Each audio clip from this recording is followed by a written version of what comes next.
Harlem did not erupt when the news finally reached him. It went quiet. Not the peaceful kind of quiet, the kind that settles in when men stop pretending they don't know what's coming. The kind that crawls into bar rooms, barber shops, and backroom card tables where conversations die mid-sentence and eyes lift toward the door. The kind of quiet that only appears when a long memory has been awakened. Bumpy Johnson sat alone in the back booth of a small Lenox Avenue restaurant, his coat still on, his hat resting beside him like a badge he'd earned rather than bought. The clink of silverware faded. The waitress froze halfway through refilling a cup of coffee. Every man in the room knew something had shifted, even if they didn't yet know why. The messenger stood across from him, breathing harder than he should have been for a man merely delivering words. "He's back," the man said. "Been back a while. Thought you wouldn't notice." Bumpy didn't look up right away. He stirred his coffee once, slow and deliberate, the spoon touching porcelain with a soft, final tap. When he finally raised his eyes, they carried no surprise. Only confirmation. 11 years. That was how long the betrayer had been gone. 11 years since he'd sold a name he had no right to sell. 11 years since he'd taken money meant to buy silence and used it to buy distance instead. 11 years since he'd convinced himself that time could erase a debt Harlem never forgot. Bumpy Johnson leaned back in the booth, the wood creaking under his weight. His voice, when it came, was calm enough to unsettle men who preferred shouting. "Where?" The messenger swallowed. "Bronx. Changed his name. Runs a little numbers operation. Keeps his head down." Bumpy nodded once, as if the city itself had just confirmed something he already knew. Outside, a car rolled past too slowly. Somewhere down the block, a door slammed. Harlem resumed its breath, but only barely. The betrayer had made one fatal mistake. He believed memory fades with distance. Long before betrayal entered the story, before money twisted loyalty into something brittle and dangerous, Ellsworth Bumpy Johnson had already become a fixed point in Harlem's universe. By the early 1930s, his name didn't need embellishment. It traveled on its own, carried by reputation rather than rumor. He was not the loudest man in the room. He didn't need to be.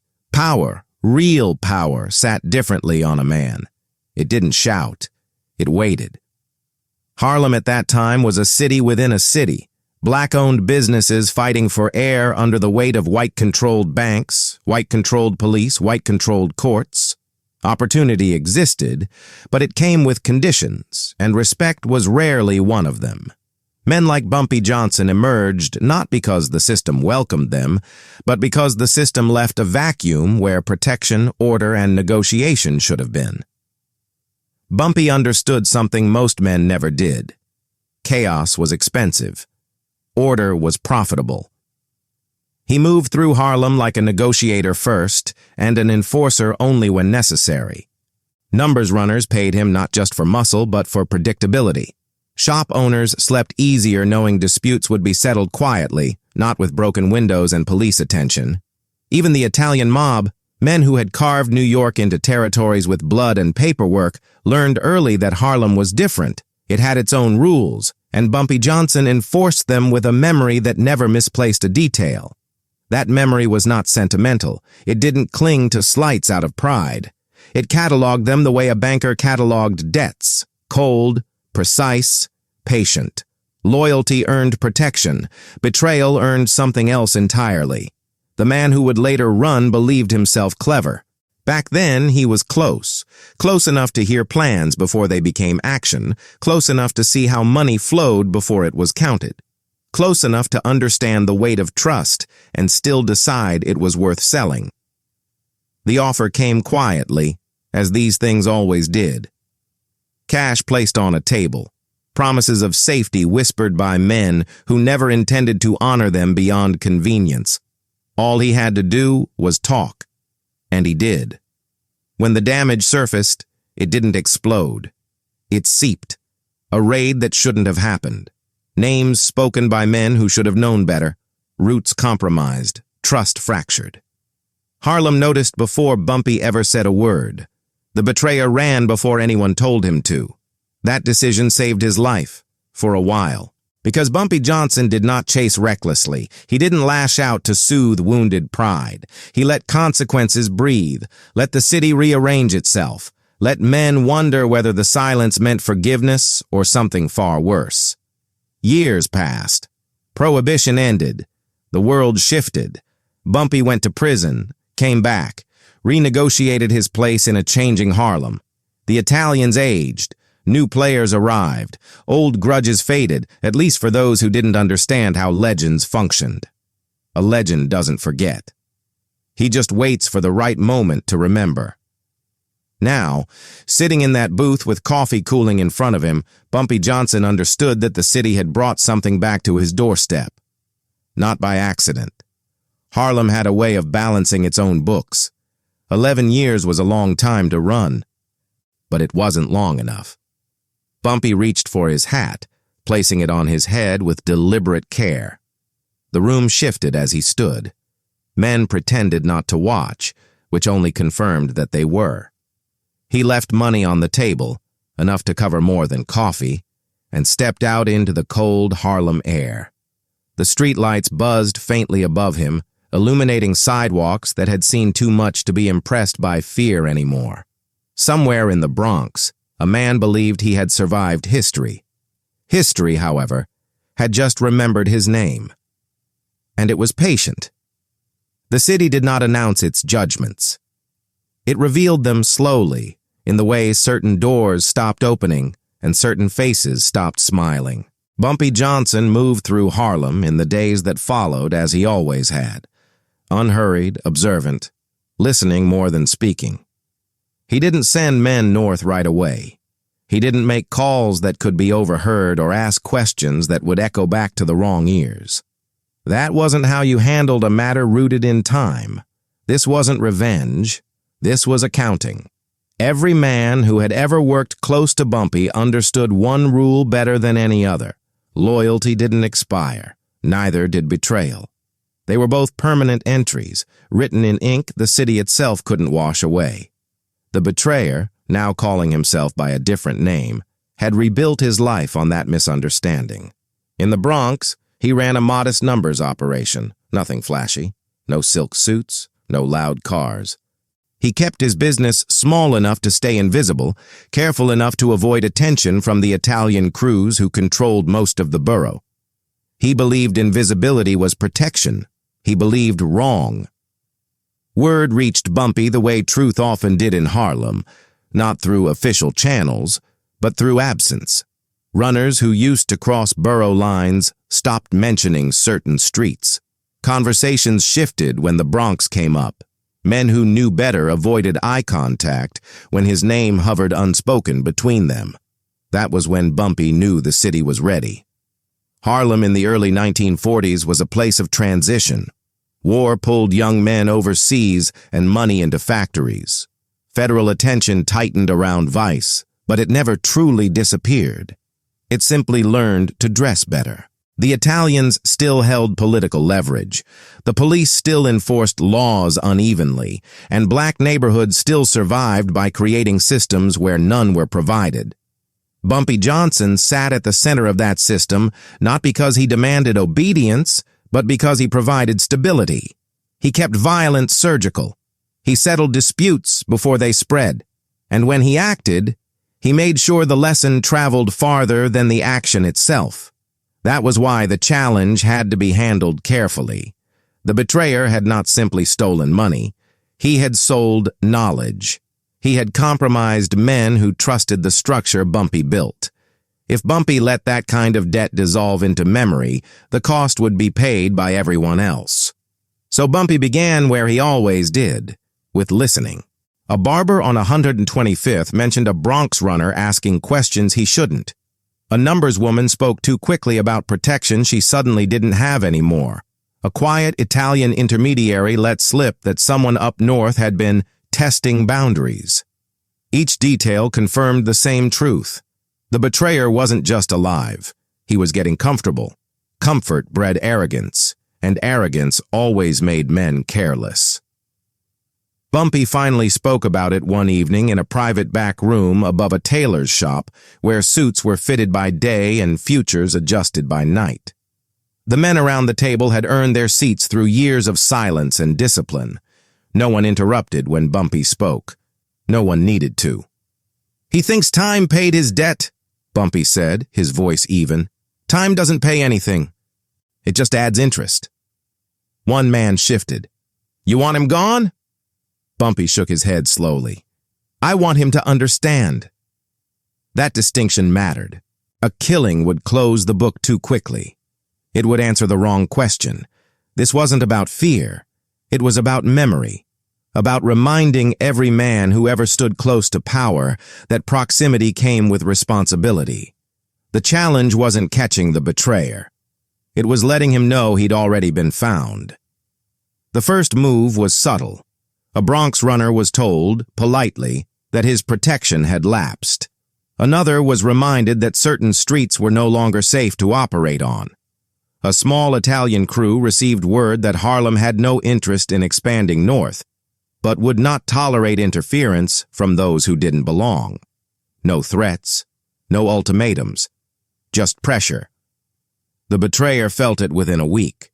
Business slowed. Familiar faces stopped returning calls. Men who once deferred now hesitated. And in that hesitation, he recognized something far more terrifying than violence. Recognition. He tried to buy reassurance the way he always had. Money slid across tables, favors promised, names invoked. But every attempt ended the same way. A polite refusal, followed by averted eyes. The city had decided. By the second week, he began sleeping poorly. He checked over his shoulder in ways that betrayed his fear. He started drinking earlier in the day, and most importantly, he began asking the wrong questions out loud. "Is he really still around?" he asked one man too insistently. The man didn't answer. Silence, after all, had always been Harlem's most honest language. The confrontation didn't come with gunfire or shouting. It came in the form of an invitation, a neutral space, a public place, a restaurant that served decent food and better discretion. The message was delivered without menace, without detail. "Someone from Harlem wants to talk." The betrayer stared at the messenger, searching for reassurance he would not find. "Who?" The man shrugged. "You already know." Fear sharpened into certainty. He considered running again. Canada, maybe, or Chicago. Somewhere far enough to believe in forgetting all over again. But he didn't run. Because a man who runs twice is always running. The night of the meeting, the restaurant filled the way it always did. Quietly, purposefully. Regulars took their seats. The owner nodded at the door with professional indifference. Life continued. And then Bumpy Johnson walked in. No announcement, no entourage, just presence. The room adjusted around him the way water adjusts around stone. The betrayer stood halfway, then sat back down, unsure which gesture would cost him less. Bumpy removed his hat and placed it on the table between them. "You look older," Bumpy said calmly. The betrayer swallowed. "So do you." Bumpy smiled faintly, not in amusement but recognition. 11 years will do that," he said. "To men who remember." The table fell silent, the air thickened, and the city leaned in, listening. The betrayer's hands stayed on the table where they could be seen. That alone told Bumpy everything he needed to know. Men who believed they were safe didn't do that. Men who understood the weight of the moment did. Around them, the restaurant continued its quiet routine. Plates moving, glasses clinking, a radio murmuring low somewhere behind the counter. No one stared. No one needed to. This was Harlem's way of allowing history to happen without spectacle. Bumpy Johnson studied the man across from him, not with anger, but with an accountant's precision. Time had softened the betrayer in places fear had not. His shoulders slouched now. His eyes flicked too often toward the door. The confidence he once wore like a tailored coat had been replaced by something thinner, more fragile. "You chose a long road," Bumpy said, folding his hands. "Longer than most." The betrayer forced a smile that never reached his eyes. "I did what I had to do." "That's what men say," Bumpy replied evenly, "when they want necessity to sound like honor." A pause settled between them, heavy and deliberate. "I paid for my mistakes," the betrayer said quickly. "I ran. I lost everything I built. I started over." Bumpy tilted his head slightly. "You started over with money that wasn't yours." The words landed without force, and that was what made them devastating. No accusation, no raised voice, just truth, stated plainly. The betrayer exhaled through his nose. "I thought it was over." Bumpy leaned back in his chair. "That's where you misunderstood." He let the silence stretch. In that silence, the betrayer began to understand the shape of the trap he had already walked into. This was not a negotiation. It was a reckoning. "You remember the men who trusted you?" Bumpy asked. "The routes you mapped out, the names you offered up like spare change." "I never gave names," the betrayer snapped, then caught himself. His voice dropped. "Not directly." Bumpy's eyes hardened, not with rage but with disappointment. "Indirect betrayal," he said. "That's a coward's invention. Makes him feel cleaner when the damage shows up somewhere else." The betrayer's jaw tightened. "What do you want from me?" There it was. The question men asked when they realized they were no longer in control of the conversation. Bumpy didn't answer right away. He reached for the menu, glanced at it briefly, then set it aside untouched. "I want you to understand something," he said finally. "Running didn't save you. It just delayed the lesson." The betrayer laughed weakly. "You waited 11 years to teach me a lesson." Bumpy nodded once. "I waited until the lesson would last." Across the room, a waiter hesitated before approaching another table, sensing the gravity without knowing its source. The city itself seemed to slow, holding its breath. "You could have had me killed," the betrayer said quietly. "Any time." "Yes," Bumpy agreed. "And that would have been easy." "Then why?" "Because easy doesn't educate," Bumpy interrupted gently. "And I'm not in the habit of wasting opportunities." The betrayer looked down at his hands. They trembled despite his effort to steady them. "I was scared," he said. "I thought they'd kill me if I didn't talk." Bumpy's expression didn't change. "Fear explains behavior," he said. "It doesn't excuse it." A waitress approached, careful not to intrude, and set a glass of water in front of Bumpy. He thanked her softly. The betrayer received nothing. The imbalance was intentional. "You built something up north," Bumpy continued. "Small, careful, respectable, by your standards." The betrayer nodded. "I stayed out of your way." Bumpy leaned forward slightly. "You stayed out of Harlem's way. There's a difference." The realization finally settled in. The betrayer's shoulders sagged. "You're going to take it," he said. "All of it." "No," Bumpy replied. "I'm going to take what you owe." The distinction mattered. The restaurant door opened briefly, letting in a rush of cold air and the sound of passing traffic. When it closed again, the world returned to its narrow focus. "You don't get to keep what betrayal built," Bumpy said, "but you do get to keep your life." The betrayer looked up sharply. "That's it? That's not mercy," Bumpy corrected. "That's consequence." He gestured subtly toward the window. "When you leave here, every operation you touch will already be spoken for, not taken violently, reassigned, orderly, clean. And me? You'll walk away," Bumpy said. "You'll find work that doesn't involve other people's trust, and you'll remember this conversation every time you're tempted to forget who you are."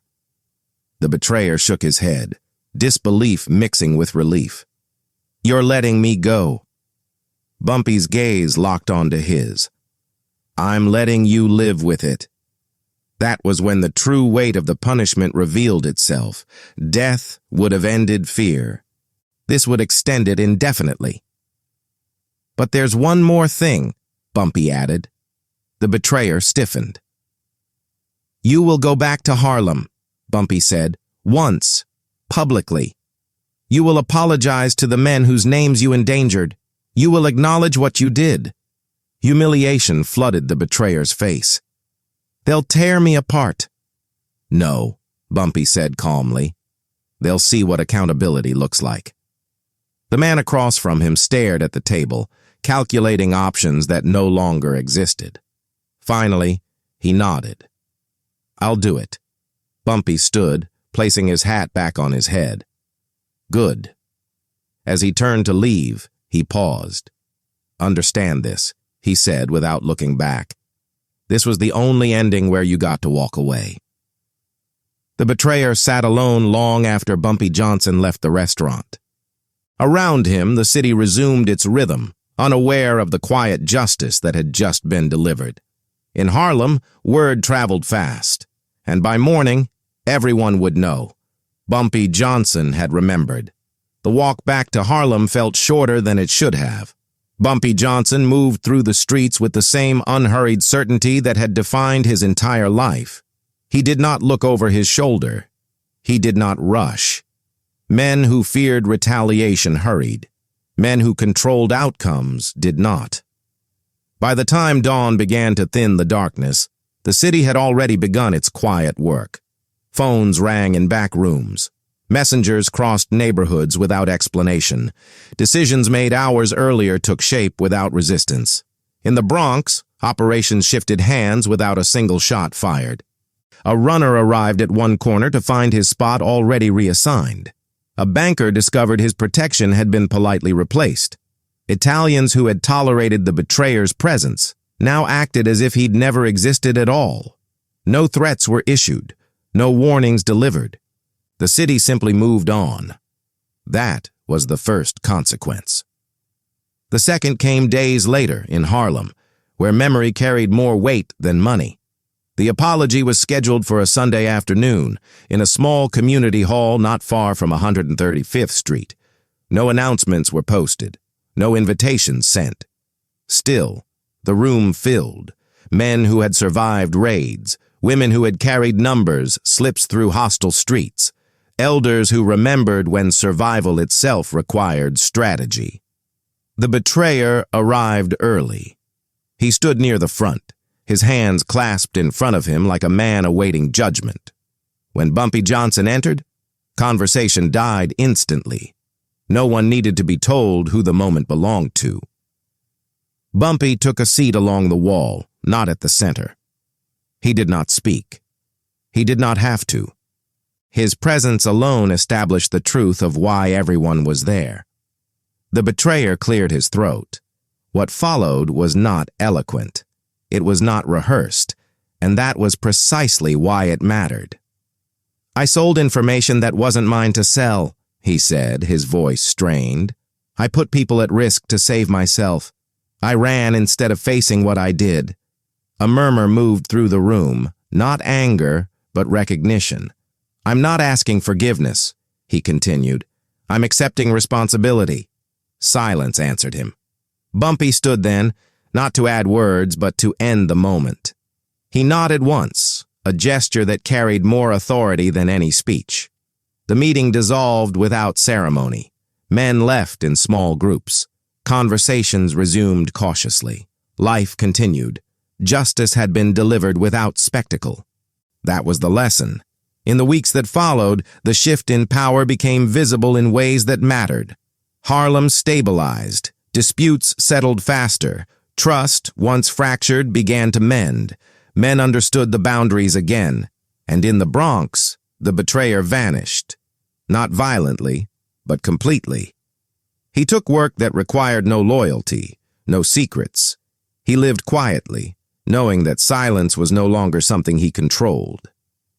Bumpy Johnson returned to his routines, meetings, negotiations. long walks through streets he had helped shape. Nothing about his posture suggested triumph. Legends didn't celebrate. They confirmed. The Italians took note. They had seen men handle betrayal with blood and fire. They had also seen the costs of that approach. What Bumpy had done was something else entirely. He had reminded the city that authority did not come from fear alone, but from memory, consistency, and restraint. A man who waited 11 years to balance a debt was not impulsive. He was inevitable. Years later, when stories of Bumpy Johnson were told in barbershops and back rooms, this one was always spoken of quietly. Not because it lacked drama, but because it carried weight. It was the story that reminded everyone that time did not protect disloyalty. It only postponed its reckoning. Men who heard it understood the warning without being told. Respect the structure, honor the trust, or accept that the city never forgets. Bumpy Johnson lived long enough to see Harlem change again. New pressures, new faces, new challenges. But the lesson endured beyond the era that created it. Memory in Harlem was not a weakness. It was the foundation of justice, and Bumpy Johnson had mastered it. This wasn't a story about revenge. That's the part most people misunderstand. If Bumpy Johnson had wanted blood, the ending would have taken minutes, not 11 years. Harlem had seen that kind of justice before. Loud, fast, unforgettable for all the wrong reasons. But legends are not measured by how quickly they destroy. They're measured by how precisely they restore balance. What Bumpy Johnson delivered was something rarer. He showed a city that loyalty was not a favor. It was a contract. And contracts, once broken, didn't disappear just because time passed or names changed. They waited, patiently, like Harlem itself. The betrayer learned what every man eventually learns in a city built on memory. You can outrun enemies, but you cannot outrun consequences. Distance does not erase debt. Silence does not cancel truth. And comfort, when built on betrayal, is always temporary. For Harlem, the lesson went deeper than one man's downfall. It reminded shop owners, runners, and power brokers alike that the system they depended on was held together by something stronger than fear. It was held together by accountability, by the understanding that respect, once broken, demanded repair or payment. Bumpy Johnson never announced himself as a moral man. He never claimed righteousness. What he claimed was order. And in a world determined to deny black communities stability, order was not just power, it was protection. This was why his name endured. Not because he was the most violent, not because he was the loudest, but because he remembered. And in remembering, he taught an entire city how justice could exist without chaos, how authority could operate without cruelty, and how dignity could be enforced without spectacle. This wasn't just the story of a betrayer who couldn't escape. It was the story of a legend who proved that time does not weaken justice, it sharpens it. And sometimes, the most powerful message a man can send is this: I haven't forgotten.